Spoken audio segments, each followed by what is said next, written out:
All right, hello everyone. Welcome to the Cosmocast. I'm Vertigo. You can also just call me Ego. And then we got Quash over here. Um, we've big fans of Cosmic Encounter. Been playing for a long time, and we just wanted to get some more content in the space. Yeah, absolutely.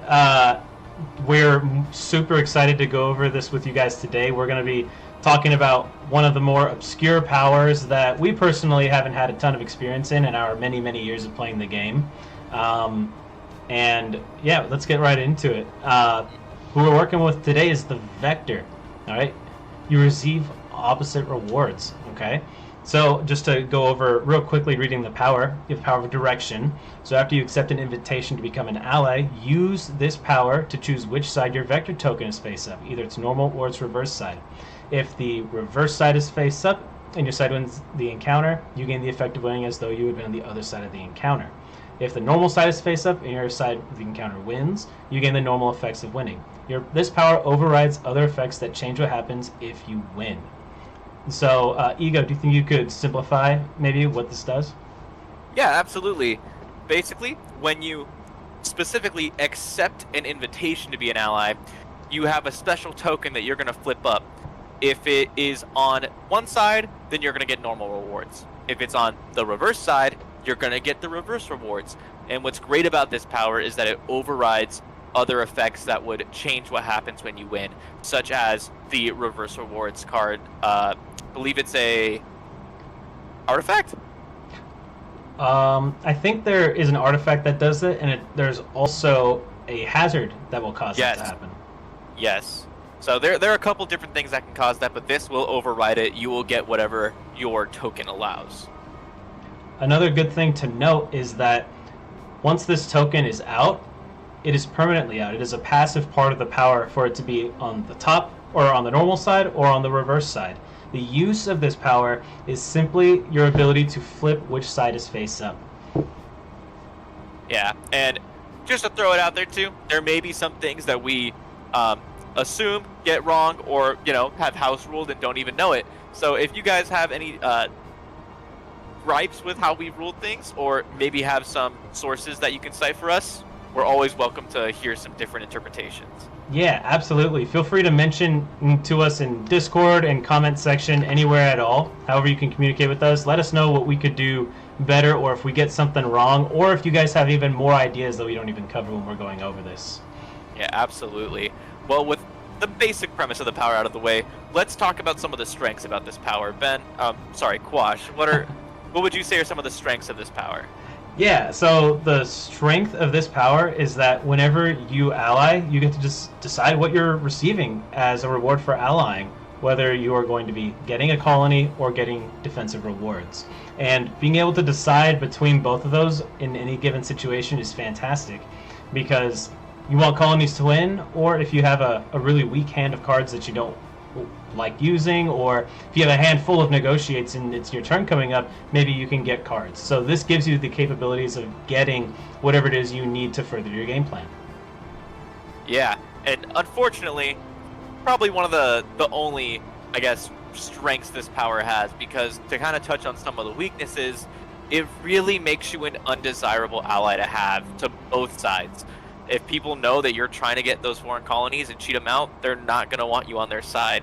And I think what's most unfortunate about how this power works is that it has to happen after you've accepted an ally's invite, is when you get to choose.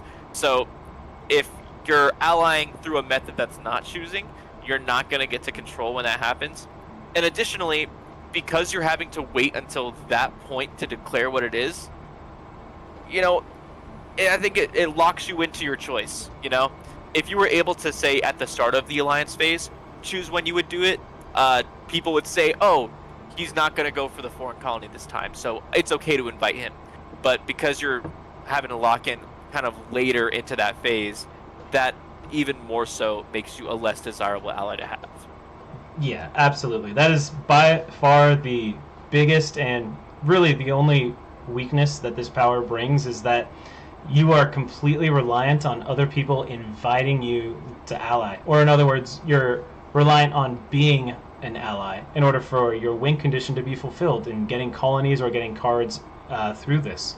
So if people just choose never to invite you, then it's going to be essentially a dead power for the majority of the game. But that being said, this mainly applies for a game of Cosmic Encounter where you're only playing with one power per player. In the situations when you're playing with multiple powers, like 2 or even 3 powers, there are a lot of strategies and combinations that open up the Vector to becoming a very, very powerful threat. What's your favorite, Ego, on the list of the combos of what makes this power really shine? Ooh, I think it might have to be Yin Yang. So let's touch on what will make this power shine. What's going to make this power shine are powers that are going to incentivize people to ally with you, or at least punish them for not doing so. And I think Yin Yang captures that so well, because you're not only allowed to ally with both sides, and both sides have to invite you, so you have twice as many chances to impact the board state, but also if they decline to invite you, they're going to get that Yin Yang token, and they are going to lose ships based on the results of the encounter. So really just hammering home that, hey, someone's got to invite me, come on.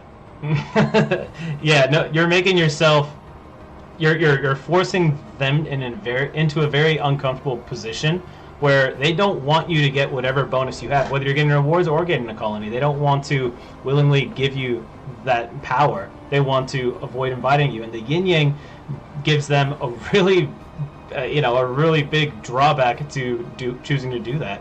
Because no one wants Yin Yang token, no one wants to lose a bunch of ships just for not inviting you, so a lot of times it'll force them to say, you know what, I'm just going to have to roll the punches and invite the Vector. Yep. Yeah, and in that, who knows what that's going to mean for you. Absolutely, yeah. And in that same light, another combo that works really well as a second power is the Nightmare, essentially for the same reason. You're just giving somebody a very negative effect whenever they choose not to invite you. Yeah, and some of these effects are actually pretty insane. I'm going to pull them up just real quick just to highlight maybe one or two that you can give them. One thing is if they have one that is if you're revealing an attack card, instead of its face value, the card's value is divided by 2. Just boom, you're playing, half as strong of a card. And that is arguably one of the lesser ones. You have up to 10 different things you could give out. So just a lot of value to give people, a lot of punishment for them not inviting you. Yeah, if I'm not mistaken, there is even a Nightmare card that prevents someone from getting a foreign colony, where I believe, if I remember correctly, if they would land their ships, they're instead falling into the warp. And being able to do that is insane. Yep, that is falling forever. Literally exactly what you said. Yeah, so Nightmare and Yin Yang are fantastic. Probably the two of the strongest options for having the Vector, because they're forcing people to invite you, and that is essentially covering up the weakness that Vector really obviously has. Yeah, and I think one that one last one that serves that same role would be the Animal. Essentially the same thing. If someone's not inviting you to ally, then they're having to lose a ship. Even though it's just one, it's still impactful. But additionally, you get the added benefit of if your side wins, you guys throw a party. You all get a card, everyone on your side. And I think this helps play the Vector on the meta sense, where to make yourself a valuable ally, you need to be willing to be generous to those around you. And I think the Animal fulfills both those roles for the Vector. That's a really good point. I mean, we haven't even touched yet on how the strategies would work with the Vector, because you do want to be a very generous player. You want to incentivize people to invite you however you possibly can, whether that's in a political sense, whether that's in making verbal agreements and deals saying, hey, if you invite me, then I'll do X, Y, and Z. That's a fantastic strategy for the Vector, and it's almost necessary if you don't have one of the combo cards that forces people to invite you, essentially. Yeah, and I think it's important to point out too, for anyone who may not be as familiar with the game, but when it comes to these verbal agreements, they are not binding. The only time you'll have to follow through with something explicitly is if you're giving out cards in a deal, or exchanging foreign colonies, or anything else like certain tokens that can be given away during a deal. Anything else you say, like I'll invite you next encounter, blah blah blah, you don't got to follow through with any of that. But the Vector is someone who who will benefit greatly from these promises. Yeah, it really helps. The Vector, the more we look and talk about this card, the more it kind of excites me for what the card is capable of, because Yeah. it really opens up the political landscape for this. I mean, you can make all kinds of promises for what you'll do if people invite you to try and get them to invite you. But if you slip up and you don't fulfill one of those, if you make too big of a promise and you don't follow through with it, you're going to be shooting yourself in the foot, and people aren't going to trust you and be willing to make those verbal deals with you. So it opens a really interesting avenue that Cosmic Encounter is uniquely able to provide as a board game. So I love it. I love that the Vector adds this. This is definitely a card that I'm really excited to play sometime. Yeah, I really like that you pointed out its impact it's having on us, like in terms of excitement and how that it'll affect the politicking of the game, because that's an aspect of the game that I've really been wanting to dive deeper into and be more vocal about, and actually like trying to persuade people to do certain things, or maybe even bluffing about what I have in a more real way. And I feel like the Vector is just going to be highlighting that whole game sense, you know? 100%. I mean, imagine a situation where you're playing as the Vector, but you're really downplaying how strong you are. Like, guys, I have a terrible hand. If you can invite me, that'd be cool, because realistically, there's no way I'm winning on my turn, right? And you could really play to the emotions of other people and maybe get them to say, "Oh, sure, we'll invite you if they trust you, and they believe you aren't going to be strong." And if you're able to get one or even two colonies from doing that, then when it does get to your turn and you have a very strong hand, you can blast away, potentially get in two more foreign colonies and being at win condition. Although, if you are going to play in that sort of strategy, you have to be very careful about when you pull the trigger, because once you do, your trust is going to be shattered with everybody else. So this sort of mind game, meta gaming that the Vector brings out is something that not every power is able to elicit. So I think it's a really cool power for that reason. Yeah, it almost makes me think of the Swindler, You're kind of just helping people out, or maybe a specific no, you're helping a specific person while also helping everyone to kind of get them off your trail, and so that they're not expecting that big swing when the time comes, Yeah, absolutely. I completely agree. That actually brings me to something else, just like the Swindler, where you want to help other people and sort of get them off the trail. Another way of the Vector being useful in combination with other powers is if you don't get one of the ones that essentially forces people to invite you, or else they'll feel penalties. You can also incentivize people with benefits, like, hey, if you invite me, good things will happen, such as one called the Lloyd. And if you're not familiar with the Lloyd, to put it very simply, you get to give people insurance, like, hey, your ships won't die this encounter. So if you want to be invited, as the Vectors say, hey guys, if anybody wants to invite me, if you do, whichever side I join on, I'll give you guys some insurance with the Lloyd. And after doing that, the Lloyd is going to get a token, and you can cash that token in for cards later on, or any defender rewards. So cards like that can really give incentives that are positive. It's also going to be very impactful, because people will then want those incentives from you. Yeah, similar to the animal as well, this does get you some sort of card draw in the tokens you get, which can be exchanged for rewards. And I think one of the things that the Vector might also struggle with is if they get a bad hand, no one's asking them to ally anyway, so it's gonna be a bad time for them, because they'll have a lack of ways to get cards. So the Lloyd, not only making yourself a stronger ally, but also giving you access to cards, or even ships if you need them, especially rewards, which we all know can be insanely strong. I just think this covers so many bases, and like you said, it really encourages that negotiation and that political aspect of the game. Yeah, I completely agree. And just like the Lloyd, if people aren't, going to be as interested in protection, or if that option just isn't available for you, you've got something like the Reserve, where, hey, if you do have a hand of really low attack cards from the beginning of the game and you don't want to go into a fight playing a 6 as your very best one, the Reserve as an ally gives you the opportunity to toss those away and make your side of the encounter way more likely to win by playing those small cards as reinforcements. Any attack card that's 6 or lower, you can just throw out of your hand as a reinforcement with the Reserve. So it helps you and helps them. I actually really like the Reserve when it comes to the beneficial side. Yeah, it's also got that neat little added bonus of, hey, discard and negotiate, stop someone else's reinforcement. It's one of the few things in the game that can actually stop a reinforcement. So it really adds a lot of value to being involved in an encounter. Yeah, most definitely, most definitely. So we've covered the incentivizations of, you don't want something negative to happen, you should invite me. Oh, you want something good to happen, you should invite me.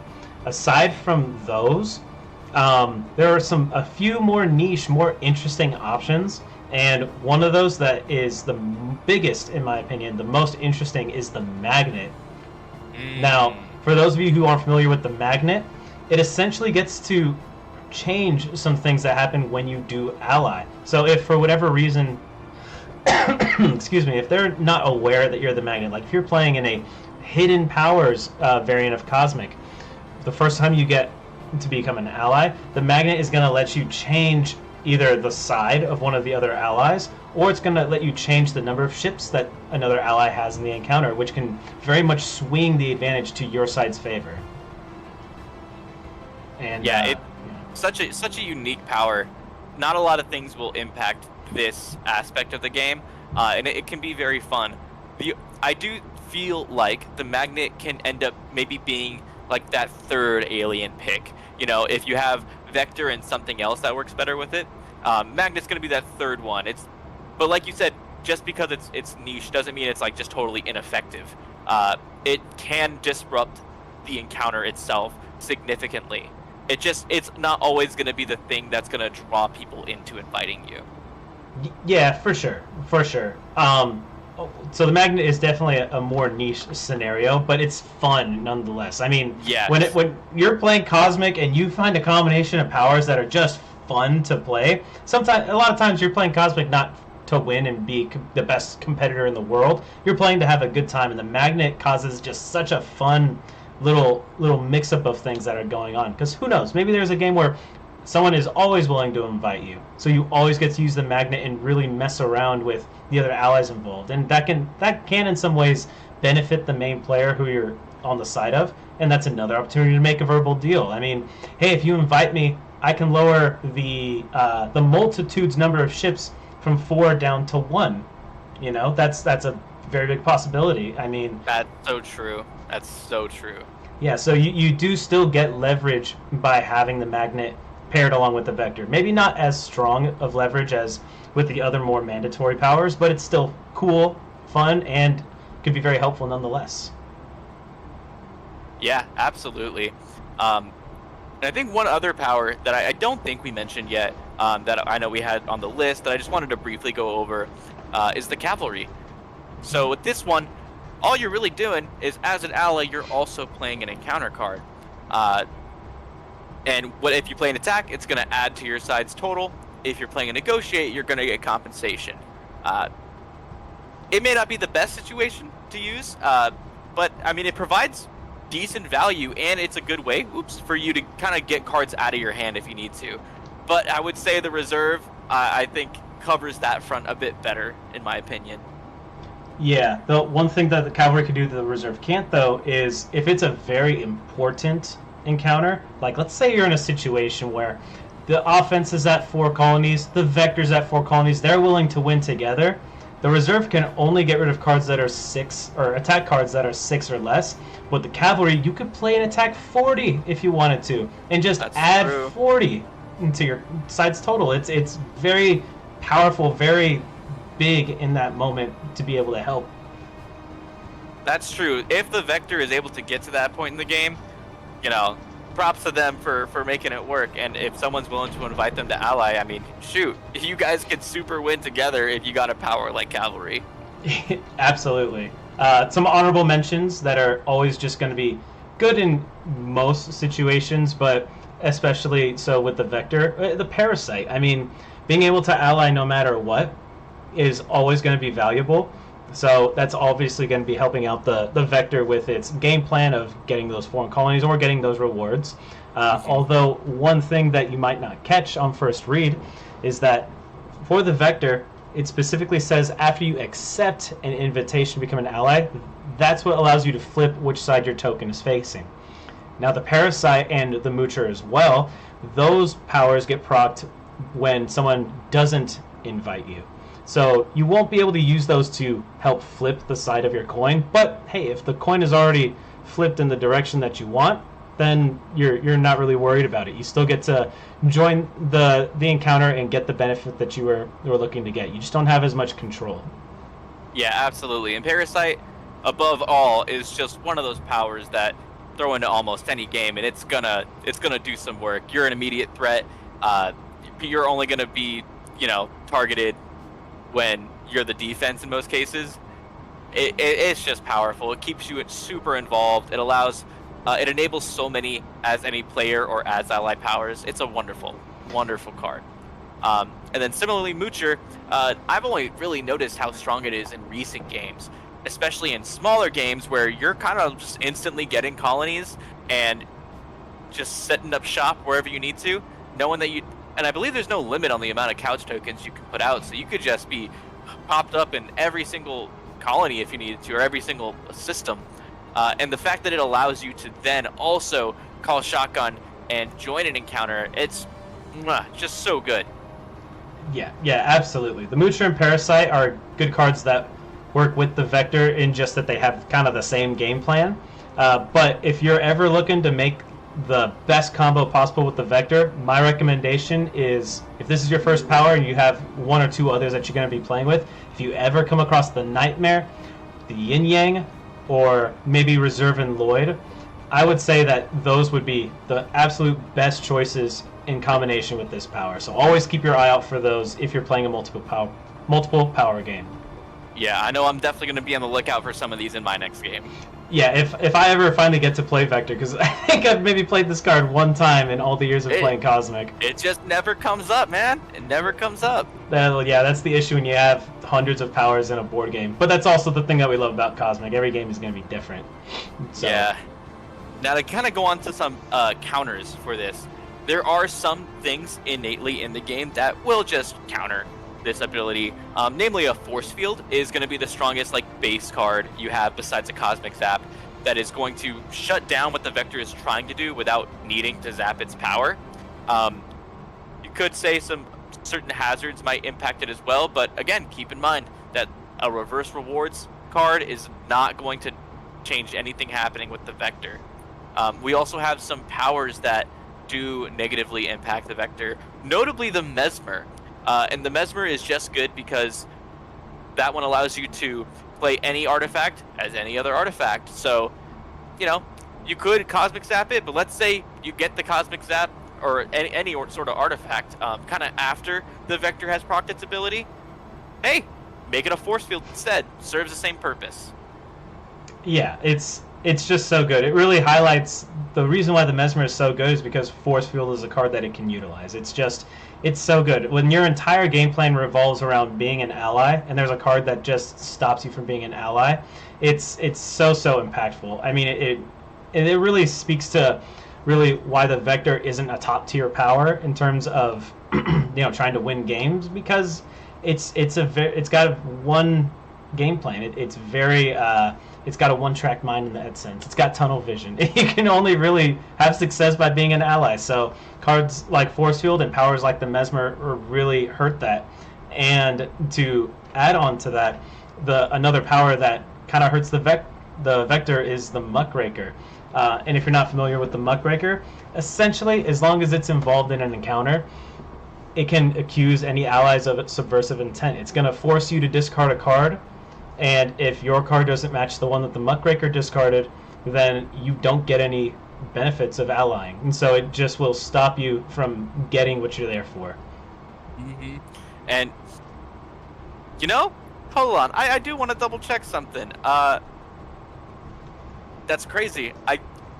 I'm thinking about it. Do you think Vector would override the Muckraker? Oh, that's a really interesting question, actually. Specifically because of this bottom line of the Vector that says this power overrides other effects that change what happens if you win. So would the Muckraker actually be able to stop it?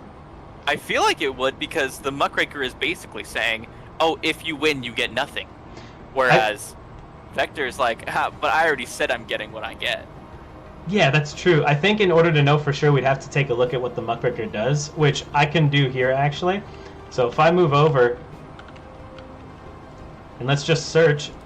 Shout out to TTS, Tabletop Simulator, with the Cosmic Encounter being on here. It allows us for us to do this super, super easily.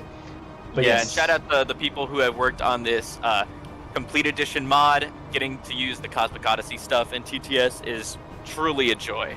Yeah, it's funny. The two of us have just recently started using this, and it is just phenomenal. It has everything you could possibly want in here, and it's a fantastic tool for learning the game, utilizing all the information, seeing what else is out there if you ever want to have the physical copy yourself. And it gives you the opportunity to play with other people online and enjoy a game that maybe you wouldn't be able to in person. So with that being said, the Muckraker, if we take a look here, if I skim through it's here... It's going to be the last line of the first paragraph. Okay. Accused allies who cannot or do not bribe you must return their ships to their other colonies and receive no rewards, colonies, or other benefits of winning the encounter. So, if we specifically look at what the Vector says, it specifically says that... this power overrides other effects that change what happens if you win. Okay. I feel like that's broad enough to cover the Muckraker. Because the Muckraker is changing what you're getting if you win, or what's happening if you win, and what's happening if you win is that you're getting nothing. That's not what you declared. But you could also argue that what the Muckraker does, it says that they have to return their ships to their colonies and receive no rewards, colonies, or other benefits. The Vector says that it overrides other effects that change what happens if you win. Right? And so... Which you are winning. Yeah, I mean, that's true. Yeah, well, this is a great time to ask, what does the audience think? What do you... Weigh in on this. Do you guys think that this would override the Muckraker? Do you think it's a timing rule issue, even though it's probably not? Let us know. Yeah, that's a great point. Like, let us know what you guys think about this particular interaction between the Muckraker and the Vector. Is the Muckraker going to be a counter, or is it really not going to have much of an effect anyway? I mean, in either case, I mean, that's going to change, how strongly we look at the Vector, but it's not going to change it so much, because at the end of the day, I really do feel like, despite all the cool things we mentioned about the Vector, it's kind of just a mid-power. When you look at the power level of what else is in Cosmic, Vector just requires a lot to go right and a lot to happen in your favor for you to have the advantage that it gives you. And 100%. And even still, I mean, sure, even if you do get to use your power every single turn, it's also contingent on your side winning. So, in a sense, you're just allying regularly and getting no benefits if your side keeps losing. So, you have a lot that has to go right for it to work out. So, because of that, I would give it probably 2 to 2.5 stars, just because of how narrow its game plan is. Yeah, I would agree completely. I'll go 2.5, just for the fun factor that, like, when this thing is doing cool stuff, what it adds to the mental gymnastics of the game, I'll put that to 2.5, but competitiveness, it brings it down to that 2.5 from something higher, because you're really limited. Like you said, it's a very narrow power. You're most likely going to have to build around this. It's not just something you can kind of just slot into your build, unless you're playing a hidden alien variant, which we typically do. And hey, if you can sneak one colony off of something like that, especially, at a time where it'd be really impactful, yeah, more power to you. That's great. You saved it for the right time. Yeah, but that also touches on why it isn't very good, because if you're waiting to use this only a couple times during the game, what are you doing with it? It's kind of a dead power for the majority of the time, It's not going to be something that is so impactful when you finally reveal it, like the Parasite. finally being able to jump on and get those last couple colonies. It's not going to be something like the pacifists, where all of a sudden now people have to fear you having negotiates and you're going to win every encounter because you've stockpiled them. With this, Yeah. you're getting very little by having that element of surprise. Yeah, I agree. Yeah, but Well, with all that being said, let's talk about some strategies. What things are we going to be able to do as the Vector that can help us win? What do you think, Wash? yeah, I would say, like we mentioned earlier, the main strategy that you're going to be going for, if you do have this power and it is the one that you choose, you want to focus a little bit more on the political aspect of the game, because you want people to invite you. So you want to be generous, you want to be helpful, you want to make verbal deals with them and follow through so that other people see you as a good ally to have. Yeah, absolutely. Yeah. Absolutely. If you're not getting invited, then your power is doing nothing but keeping you uninvolved in the game, you know? Yeah, exactly. So if you can make yourself as valuable an ally as possible, that is going to do the best for you. But if you don't have that level of confidence and charisma to really convince people that you're that valuable as an ally, and they just see what you're capable of and they don't invite you for that reason, then you're kind of in a tough position. So I would be careful using this power, but if you are in the situation of using it, just try to make yourself as desirable as possible. Yeah, 100% agree. That's absolutely the best thing you could do. You may also need to be willing to play some negotiates, get some compensation from people, because realistically, if you're not getting invited to ally either, you're probably not going to be getting very many cards, and having cards can make or break what your whole game plan, essentially, especially if you're playing revealed from the beginning. So yeah, make sure you're doing what you can to get cards when you can, and if that means sacking off some ships, I mean, you decide if it's worth it. Yeah, I completely agree. But yeah, with that being said, I mean, overall, Vector, a cool power, an interesting power, not the strongest, but you can always have fun playing it, in my opinion. Absolutely. Especially if you're comboing with other powers that either assist in its game plan, or you just have this as a backup to something else that's maybe stronger. It could still be fun. It wouldn't always be my first choice, although after talking about it and seeing the potential with it, I am really looking forward to our next Cosmic Tuesday, so that I can pull this out and find something that works super well with it and just try to make it work. And that's the beauty of Cosmic. Sometimes you get something weird, and you gotta find a way to make it work. Nothing else works together, and Vector's one of those gems that, hey, every once in a while you're gonna get this with something that makes it really awesome. And I'm looking forward to hopefully finding a moment like that myself. Yeah, absolutely. And I think that with that being said, that's going to conclude today's episode of going over powers. Not exactly sure what we're going to be naming this or calling this. This is the first of many. But I really enjoyed this. This was really fun to just do a deep dive on a power and talk about the strengths, the weaknesses, the game plans, the mental game, and I had a blast doing this. Yeah, so did I. And, please let us know what you guys thought of it. Again, if there's any improvements we can make, anything that you guys would like to see specifically, let us know. And hopefully we'll have some form of long form content ready for you guys soon. Yeah, I would love as well to have, people on who are really active in the community, having game developers at one point. Obviously, I know that's a little bit reaching at the moment, but, I mean, why not shoot high, I mean, how cool would it be to talk with people who designed these powers and see what their intention was, what their game plan was with creating this, what they had in their mind? I would just love to pick the brain of a developer and see what they were thinking of when they put this together. And also, who made the art? That's crazy, right? Yeah. Oh my gosh. Yeah. It is something. Just little bits and pieces of everything. Yeah, it's an amalgam of all kinds of things with a ton of eyes. Mm-hmm. Oh man. But yeah. So thanks you guys for the people who listen, for the people who made it this far in the video. Again, we had a great time, and we're super excited for the next time we can do a deep dive on a power with you guys. Yeah. Thanks so much for coming by, and we hope to see you next time.